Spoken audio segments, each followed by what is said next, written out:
لماذا لم ينادي ربنا نبيه محمد باسمه في القرآن كما نادى سائر الأنبياء فتراه يقول: يا آدم اسكن أنت وزوجك الجنة، يا نوح اهبط بسلام منا وبركات عليك، يا إبراهيم قد صدقت الرؤيا، يا موسى إني أنا الله، يا عيسى إني متوفيك ورافعك إلي، يا زكريا إنا نبشرك بغلام، يا يحيى خذ الكتاب بقوة.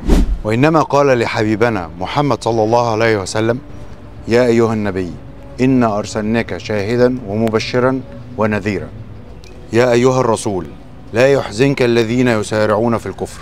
ونادى عليه بصفته: يا أيها المدثر قم فأنذر. وقال: يا أيها المزمل قم الليل إلا قليلا.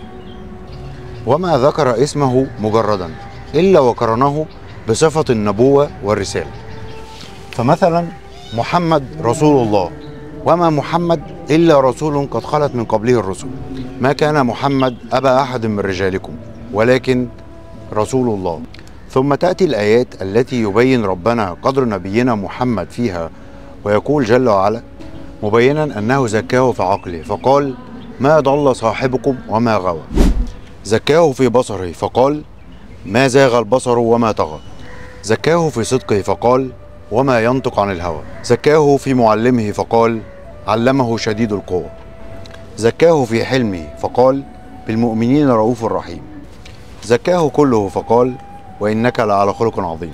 قال العلامة الرازي في كتابه مفاتيح الغيب: الله أعطى نبينا صفتين من صفاته، رؤوف رحيم، لم يعطيها نبي من قبله، فتراها في قوله: لقد جاءكم رسول من أنفسكم عزيز عليه ما عنتم حريص عليكم بالمؤمنين رؤوف رحيم.